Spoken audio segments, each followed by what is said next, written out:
Hello, everybody, and welcome into the Sportscaster and Her Son, where sports bridges the gap between the generations. I'm your co-host, 12-time Emmy Award-winning sportscaster Peggy Kaczynski from ESPN Radio in Chicago. I'm the mom, the sportscaster. I guess I'm also the baby boomer. And I'm Jason Conander. I'm your other co-host. I'm a junior here at UT Austin. I'm involved in Texas Student Television, and I co-host this awesome show. So thank you, everyone who has followed us on YouTube, our followers, our website. Everything is really doing great. Numbers are going up. We appreciate that. Please continue to spread the word, download us, follow us, tell a friend as well. And especially now that we are on the ESPN Chicago app, we want to get as much pub about our new home as possible. Don't forget, you can also check out our fan merch, right, Jace? Yeah, absolutely. Fan merch, still waiting on getting some new merch, but hopefully it's coming soon. And I can't wait to wear it. The link to T Public Store is on our website at thesportscasterandherson.com.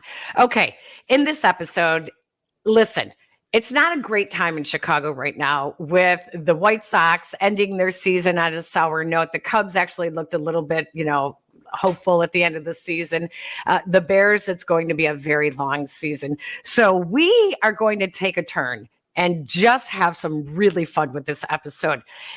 NFL coaches love to tell the media nothing. I mean, nothing. And we call it coach speak, word salad. They carry these team secrets so close to the vest. Who's playing? What kind of injury do they have? And I always laughed, like I thought it was a big overreaction and they were all being melodramatic. But Jason, I started in Chicago with John Fox, and he came in and he immediately went Spygate on us. Like everything was a top secret. And it made me think, if this stuff really does go on in the NFL.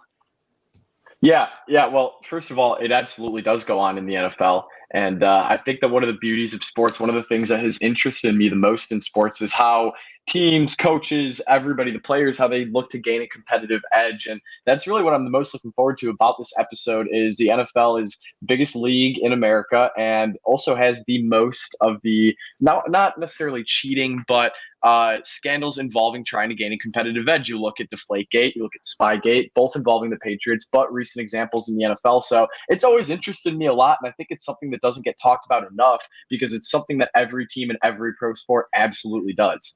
So I don't know if you realize this, but there were a couple of other incidences in the NFL in which media, what do they call them? The team video people actually got fired because of filming opposing teams' practices. Like one time in London, that was easy to do because it's fairly open and the coaches don't know the stadiums. They don't know who's in there.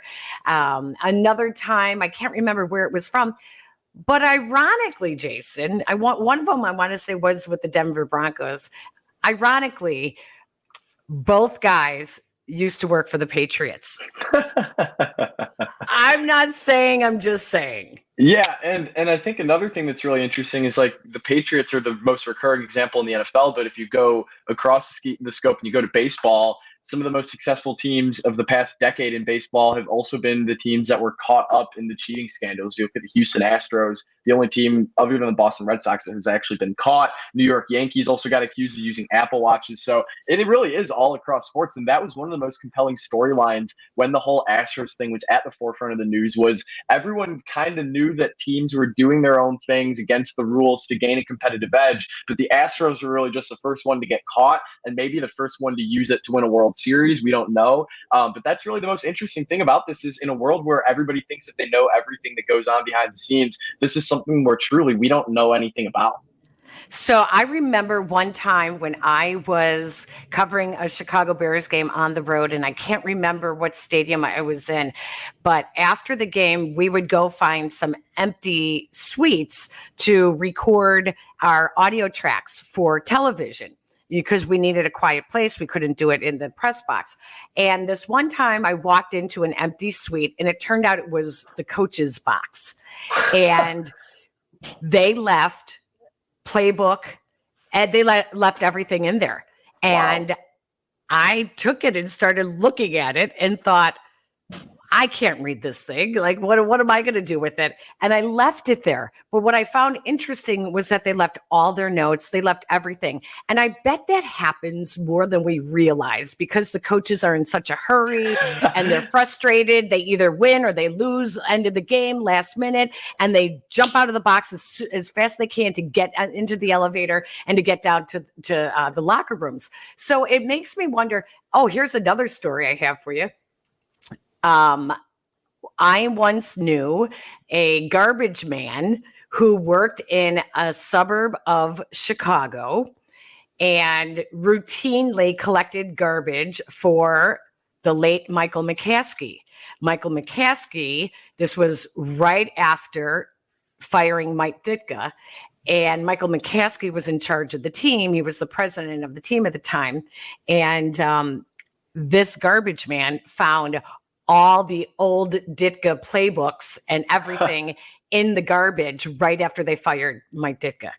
So wow. I'm telling you, there's ways that you can find information on other teams, but as a member of the media, it frustrates me because they routinely just shut up on us and we get less and less information now.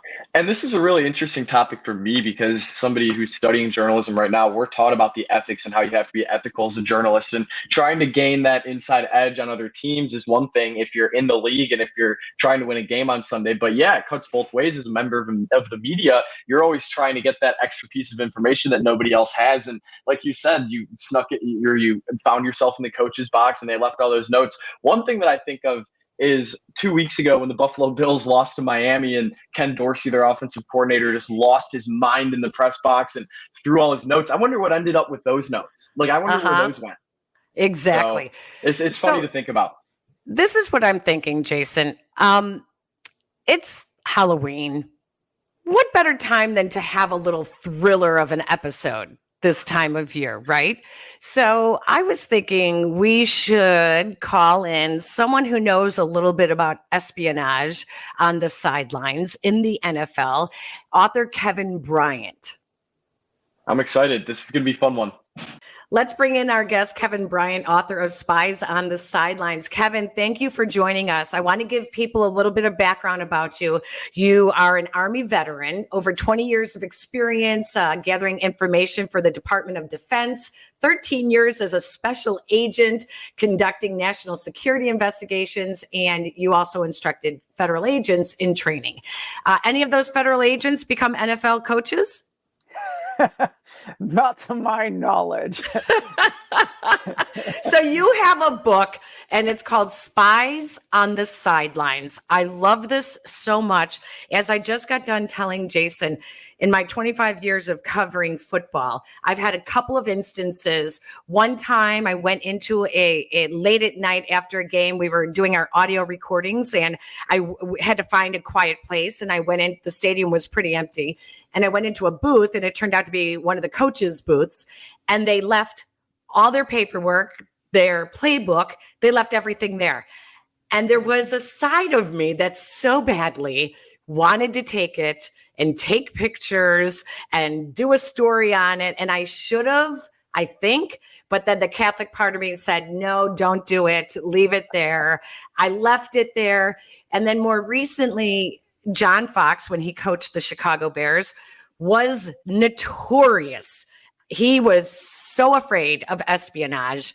He cut all of the media access in half. We weren't allowed to shoot video of anything because he said one night when he was coaching the Giants, he was sitting in a hotel room, turned on the Sunday night sports show, and he saw a segment breaking down what they do on defense. And he said, well, now we know what they're doing. So I guess as much as I'd like to think that espionage really doesn't happen in the NFL, your book, Spies on the Sidelines, tells us it does, doesn't it? Well, it does. And espionage in sports is a very big deal. You know, I just put on my Twitter account yesterday an article. This isn't football related, but Qatar, which is hosting the World Cup this year, allegedly paid a company ran by a former CIA officer up to $300 million plus to spy on FIFA officials and other people that were of influence in where the World Cup who would host the World Cup. So if a team's, if you're talking about, a team willing to spend, given, through a country, but up to $300 million, espionage in sports is not a small thing. This is a business worth billions and billions and billions of dollars. So absolutely it takes place. And, your mention of, do you take that paperwork or don't you? That is the quintessential question for these coaches that find this material, or maybe that are hunting for this material, right? Do you do this or do you don't? And is it allowed or is it not? Or is it all in how you do it? There are so many ethical questions and so many, so many difficult decisions to make as a coach. Kevin, one of the other stories I just told my son was I had a friend who was a garbage man. And right after the Bears fired Mike Ditka, he was collecting garbage. And one of the homes that he routinely collected garbage from were the owners of the Chicago Bears. And sure enough, there in the garbage were all the playbooks, everything from when Mike Ditka was coach, everything. And this garbage man kept them. And I thought, boy, if that happened today, he could get thousands of dollars for even an old playbook like that, thousands of dollars, because I'm guessing, and give us an idea, what is it that teams are looking for? What is it that they will go to great lengths to even get a slight edge by doing what? Yeah, so all that information that's in the garbage, hunting through the trash, that's a profession. A secondary duty for some coaches in college and pro football, both. Absolutely something goes on, searching through other teams' locker rooms, searching through trash bins of other teams' facilities, going through hotel rooms of other teams. Sometimes Seriously? after they've left. Sometimes, hiring hotel employees to help you out with this stuff. These are all concerns that NFL teams, have to look at. And this type of spying activity, it goes on. So it's a very big deal. So those playbooks, what are you looking for? Well, okay, the plays you can pretty much see on film. But what's really of value is when you can find out what is the name of the play, or what is the signal of the play that's associated with it. Because then if you can overhear that or see the hand signal that corresponds to that play, you can match those two up. And once you have those matched up, if you are a coach and you see that from the sideline or overhear a verbal audible called out at the line of scrimmage, you know what's going to happen, because at that point you're familiar with the play. And that is what coaches want to be able to do. And there's a multitude of means you can use to do that. You can get the other team's playbook. You can match up stuff that you see on film. You can debrief players that formerly belonged to that team, or bring them in just a week or two before you play once they've been released, or signing players off the practice squad. All of that goes on behind the scenes in the NFL. With all these teams doing this now, is there sort of like, are these teams also putting in preventative measures? Are they are they watching out where they throw out their playbooks, like being real clean about the locker rooms, especially the visiting locker rooms? Like, what are teams doing to prevent this? Because if they're doing it, then they have to be conscious of it. Yeah, you're absolutely right, Jason. So one of the big things in my book is not just how do teams collect information, it's how do you defend against the collection that takes place. So, for example, with playbooks and with paperwork, teams are generally very security conscious. Even going into a away facility, typically a member of the security staff for a team is going to go through and search the locker room when they're done. If they hand out play sheets before a game, just to be able to review what's the strategy for the game, what are we going to do, a member of that security staff will collect all of that up. Oftentimes, the information that is disseminated is bound together so that there aren't loose sheets of paper. It's one big packet that can be counted. And once they're done with the paperwork, it either is brought back by a security official or it's shredded they'll bring an actual shredder to the location and shred all that paperwork before they leave. So yeah. I want to start hearing about some of these stories because this is so interesting. It's something that, as we talked about in our opening segment, it's something that I don't think is talked about enough, because one of my favorite parts about sports is these teams, coaches, players, all looking to gain a competitive edge. So give us an example of, let's start with the playbooks, because that's what we've been talking about. What's a good story, something in your book that contains stealing information from a playbook, or information that one team didn't want to end up in the hands of another team? Oh gosh, with a playbook. So what I'll say with the playbooks is, every coach is, since the history of the league has been around, coaches have been searching for these playbooks, and some coaches have pretty much got the playbooks of every other team in the league at one point or another. There's one player, I got an example of my book, a guy who left the team, okay, kept his playbook with him and attempted to sell it to a competitor. And that team actually took the high road, and they actually went to the FBI and turned this guy in. So now, Kevin, that's like a $50,000 fine if you do not turn in your playbook or your tablet. When the team lets you go, you are subject to a fine, even if you're not with the team anymore. So that explains why that's in there. And so some teams go to great lengths to protect it. Obviously, those fines. Another things that players do to try to instill that sense of, you have to protect this. These are our secrets, okay? So they will actually make a game of trying to steal other players' playbooks to drive home this point, okay? And one player is known to have, I can't remember exactly who it was. It was rather recent. They would actually take information and plays from the previous year's playbook and insert it into the other player's playbook that they had stolen, just to confuse the living daylights out of that player and to drive home the point that you can't lose this thing, So, and some, players are known to literally sleep with their playbooks. That's how nervous they are about losing these things. Yeah. So, Kevin, tell me we see this happen all the time now, that they have the audio in the helmets where the play is coming in through the helmet. And when they have a problem, and we always see the quarterback is holding his hands, trying to listen and then they have to go to hand signals because there's a problem. Is there any chance that there's something fishy going on with that radio frequency? There's a very big chance that something fishy is going on with that radio frequency. Yeah. And so, it's a big question, right? And some experts will tell you it's just not possible. Okay. Because those headsets are protected with military level encryption. Okay. And there's no way that another team can tinker with them, or at least listen in on them. Listening in is the big thing, right?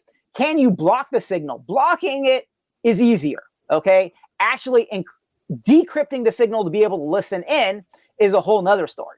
However, okay, what do you ultimately need to get, right? You've got this military encryption, which is great. Okay. Think of it like a big safe. Okay. You've got this great safe that no one can break into, but what do you need to get into a safe? A code. Yeah. And if you know the code, all the extra bells and whistles don't do you a darn bit of good, right? And so the question becomes, can you steal another team's code to be able to know how to gain access to their headset frequencies? And so one thing that the Patriots, are accused of doing, and this is a team, the Patriots have been suspected. There's always headset problems at, Gillette Stadium and in Foxborough, right? But the question is, well, how can you do this? Okay. Well, one of the things that anonymous former Patriots staff members have said is that the Patriots would go into opponents' locker rooms, and steal their play sheets, their upcoming plays at the start of the game, And that way they would know what's going to transpire for probably roughly the first quarter of a game offensively for an opponent. Have a pretty good idea. But if you can steal that type of paperwork, what else can you steal, right? Can you steal all the headset information? And if you can, do you have access to this? Can you block it? Can you listen in? These are all very real concerns that opponents have, to the point that opponents have actually blocked the fire exit, the back door into locker rooms. They have put, they have blocked them. They have put chains, literally chains around the doors to prevent Patriots personnel from sneaking in. So yes, it is a Oh big my concern. gosh, that is crazy. Anything with the Chicago Bears? Oh man, so much stuff with the Bears. So what I will say is great about this book is, now we've got, we're all aware of the Patriots and all their shenanigans and Belichick, but the history of the NFL has a lot of coaches that were willing to go to those same extremes. Okay. So George Halas from the Bears was one of those coaches, the original coach of the Bears. Many people consider him the founder of the NFL itself. And along with guys like, Sid Gilman of the Chargers, Al Davis of the Raiders, Paul Brown of the Browns, Weeb Eubank of the Jets. These are just some of the guys that were, in that same bucket as Belichick and willing to go to those extremes. So what I will say about George Halas, he was alleged to have used cowboys in other teams' locker rooms when they came to visit. He would employ them as spies to come back. Hey, whatever information they tell you, whatever information they talk about in the locker room, you come back and let me know about this. So that was one thing he was alleged to have done. Back in 1955, a Bear scout named Fido Murphy, he actually employed a kid to go spy on a Rams practice. And he wanted to know, hey, are the Rams going to play a zone defense? And so he had this kid set up who packed a lunch in a thermos on a cold day and went out and literally sat at this practice field and hid in the scoreboard all day long.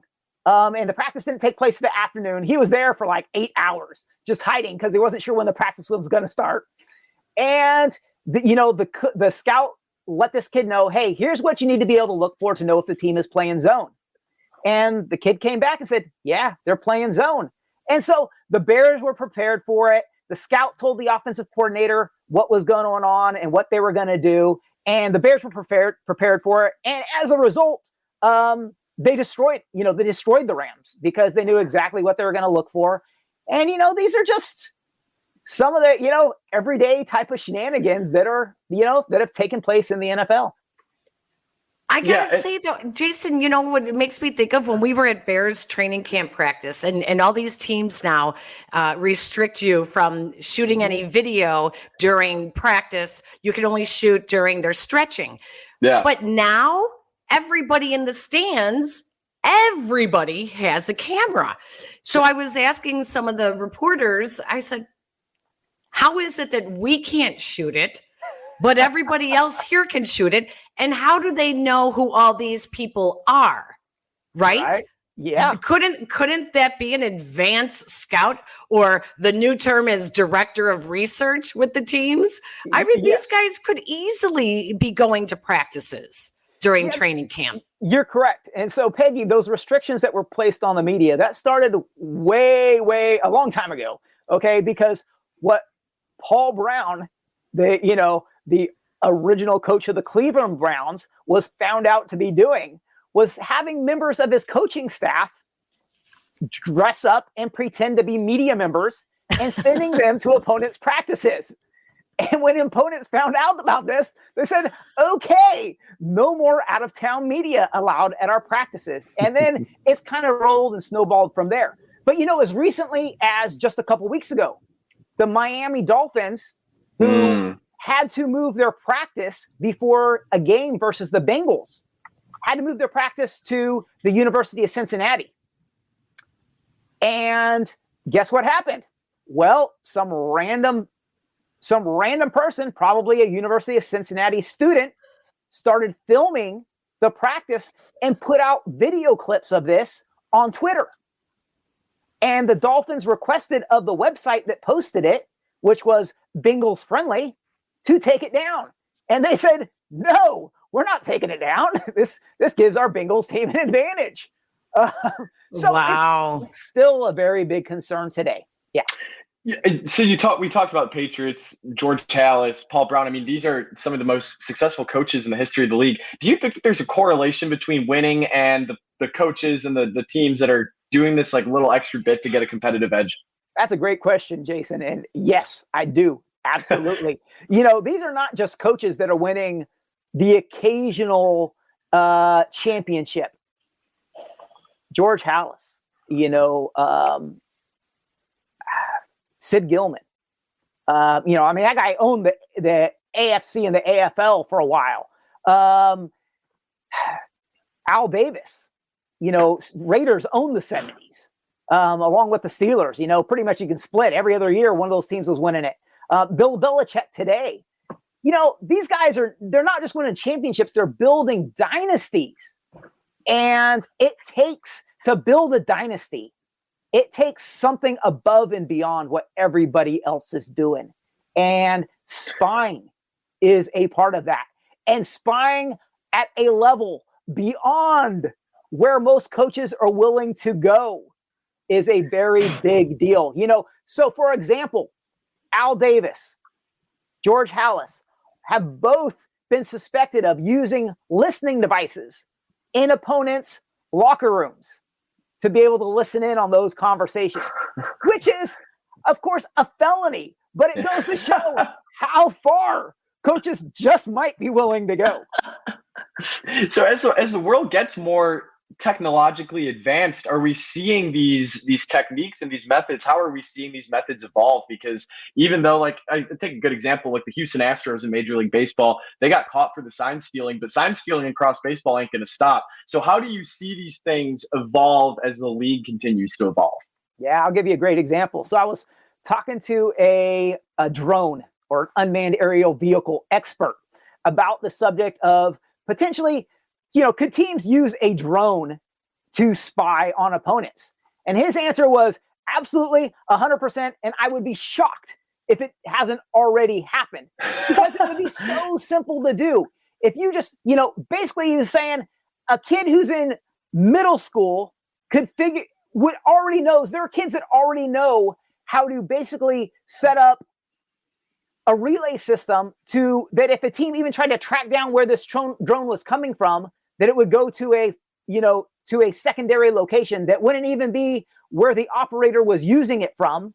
And furthermore, if you have any idea of how the sun works and clouds, and you were willing to paint the underside of your drone to blend in with the clouds, right, that you just wouldn't be able to see it. There's no chance whatsoever.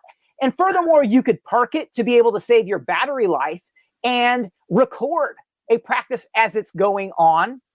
And he said, furthermore, with even over-the-shelf software that's out there these days, you could potentially, if a team had their tablets, which they keep their playbooks on these days, right? You could potentially download that playbook if it was connected to Wi-Fi, if that tablet's connected to Wi-Fi, and download it to the software that's on the drone, bring it back, and boom, you've got their playbook. So that's just an example of how wild it can get and just what a threat technology today poses to teams. Do you think that the NFL has consulted guys like you that have worked in special forces and are espionage experts just to make sure that the game is actually being played fairly? Yeah, so the NFL has a group called NFL Security. And these guys are primarily former FBI agents. And yeah, so they have that background on how do you collect and protect information. But what I will say is that the NFL doesn't get into the day in and day out common stuff. They're concerned with, protecting the headsets. They hire an outside company to ensure that headsets aren't tampered with. So, there's some degree of safety there, at least. And, they'll look into some other big events. Okay. such as like a Deflategate and whatnot. But a lot of times they're using outside security to deal with that. They're mostly concerned with what are those events that can give the NFL a bad name. So gambling, one of the huge things that they're worried about, right? Make sure that's prevented. But gang activity, if players are, considered, being involved in gang activities or big time crimes, selling drugs. This is something that could give the NFL a really bad name. And so they've got these NFL security members to, one, look into the matter, and two, and most importantly, keep everything hush, hush, right? Yeah. Which is what we saw after Spygate, right? We've got this huge scandal, and we're not even going to do an investigation. We're going to issue a punishment before an investigation ever takes place because I want this thing done with, okay? Which completely backfires, and it makes it blow up so much worse. But that is ultimately the goal of NFL security, is to keep everything on the down low and handle everything as quietly as possible. All right. I just got to say, Kevin, author of Spies on the Sidelines, you got me. I am so intrigued by this. I can't wait to read your book. What's been more fun, doing your research for the NFL on the sidelines with espionage, or 13 years in special forces with national security investigations? Oh my goodness. So I gotta, I mean, it's a pretty good life when you got to choose between those two, right? I mean, right? I love it. I mean, I love it. I mean, I've been blessed. I love my job, and I've loved doing the research for this book. Are you doing more sports related espionage books? Yeah, so I am. So I'm about 2/3 of the way through a book on college football, spying in college football. That will be the next one that comes out. Ooh, I'm excited. Yeah. So lots of good stuff there, and I'm going to cover the whole recruiting aspect, which is so different than the NFL. And college football goes back about 40 years before the NFL ever started. Yeah. So there's so much more history. There's so many more teams, and therefore there's so many more great stories to choose from. So it's, gosh, really, I can only imagine the flight patterns, the tail numbers on the planes, the private jets where they're going. I can't wait to read all that stuff. Kevin Bryant, author of Spies on the Sidelines. You could reach him on Facebook at kevinbryant.author, on Instagram the same, Twitter at Kev Bryant Author, and LinkedIn Kevin Bryant Author as well. Kevin, it's been a pleasure. Really fun to talk to you. Good luck with Spies on the Sidelines. Absolutely. Thanks, Peggy. Thanks, Jason. Appreciate it a bunch. And I enjoyed it. Okay, Jason, I'm just going to say, I knew it that John Fox had nothing to worry about. Not really. Not really. You know what I have to say? I'm really excited for his college football book that's coming out, because all the talk at Texas has been how Steve Sarkisian has been about the least transparent coach in the history of the school. And I mean, I'm not surprised, because I grew up listening to you cover John Fox. So it's a little bit what I'm used to, but I'm looking forward to it nonetheless. I love it. I think it's going to be interesting. So folks, please go out, get the book, download it if you want. If it's an audio version, is available on Amazon. It's called Spies on the Sidelines. Okay, Jason, what do you got for predictions? All right, 3 predictions. It is October. What a great time for sports. Major League Baseball playoffs are kicking off, and that's where I'm going to start my predictions for this episode. I'm going to predict my World Series, and I'm going to say that it will be the New York Yankees against the New York Mets. Of course, here in Chicago, we would love a crosstown World Series. Not going to happen this year or anytime soon, but Mets and Yankees, 2 of the best and most exciting teams in the sport. Hope to see them matched up at the end of October. Prediction number 2, I'm going to go to the NBA and make my NBA championship prediction, with the season looking about ready to start in a week or two. I'm going to go with the Memphis Grizzlies as my NBA champion. This is a team that I'm very high on. I'm a huge fan of John Morant. He's my MVP pick for this upcoming season. The Grizzlies are not your conventional NBA team. They are not a super team, not a lot of guys on max contracts. It's Morant. It's a bunch of good role players. One of the best coach teams in the NBA. Was very disappointed to see them make a first-round exit last year, so I'm most excited to see them make a run deep into the playoffs as those come up next year. So my third prediction, and this is going to be with the NFL. And NFL draft stuff heating up, college football getting into conference play. And of course, the Bears are caught in the crosswinds of it. They'll very most likely will have a top 5, probably top 10 pick. And This is a great draft for quarterbacks, as are most drafts, but Justin Fields hasn't really worked out. I am going to make this call right now. I'm going to say that if the Bears have a top 5 pick, they will pick a quarterback. There are 3 quarterbacks that are top draft prospects. Will Levis from Kentucky, C.J. Stroud from Ohio State, Bryce Young from Alabama. The Bears know what we all know. If you're positioned for one of those 3, you have to take them. So I want to get that out there now so that when it comes in April and the Bears have a top 5 pick and Justin Fields is out of town, we aren't so surprised by it.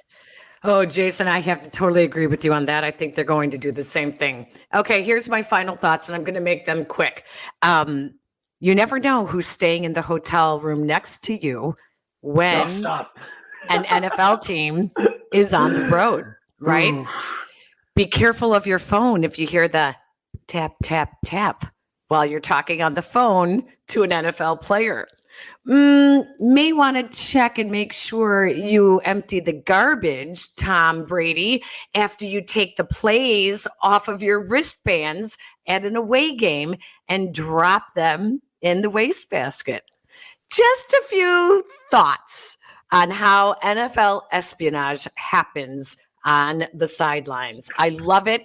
I love true crime and true mystery. And I just think this totally plays into it. And it makes it for a very fun Halloween 2022, right? Love it, especially with the current state of Chicago sports. Everything's so negative, and so what's it going to look like in 5 years? It's just fun to talk about something different.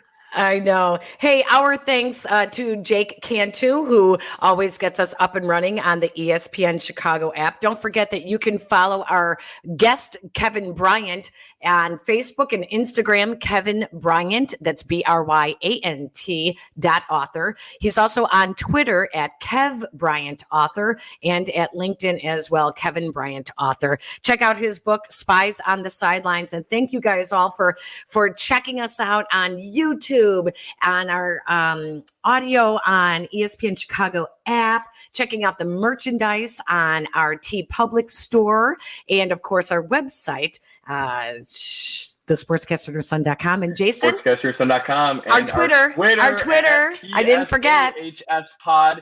Make sure to go follow our Twitter, where you can find out all the latest news on the Sportscaster and her son. As my mom just said, you know where to find our audio, ESPN 1000 app, Spotify, SoundCloud, wherever else you listen to your shows, you can find our podcast.